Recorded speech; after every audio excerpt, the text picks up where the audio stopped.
Hey everyone, welcome back to the channel. In today's video, I'm going to show you how to use ChatGPT without phone number. So when you try and sign into ChatGPT, it's going to ask you to verify your phone number. But what do you do if you don't have a phone number to verify your account with?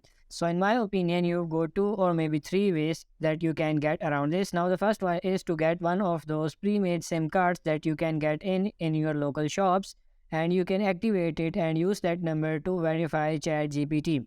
Now, if you don't have access to getting a local SIM card or you can't activate one, I'll show you how you can get an online number that you can use to verify your account. So if you go to Google here and just type in free online temporary phone number, there are lots of website here which will give you access to free temporary phone numbers. So here I am on website and you can see they have different phone numbers here in different countries, and you can just open these and these acts like normal phone numbers.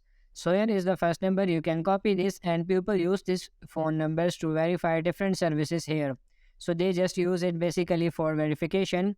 Now a lot of these free phone numbers are already going to be used to verify somebody else's account, but if you go ahead and just scroll down and go through all of these numbers, you will probably find one or two that you can use to verify. If you don't want to rely on getting lucky though and you want a phone number that's guaranteed to work, then I recommend you to do this. So instead of searching for free online temporary phone number, you can just search for paid online temporary phone number, and there are going to be more reliable, and you can see here you can receive SMS online from 5 cents. So if you go to website like this website, and you can receive online SMS messages for a private number. So you can use that private numbers to verify ChatGPT. And remember, ChatGPT can make you a lot of money, so it's worth investing in.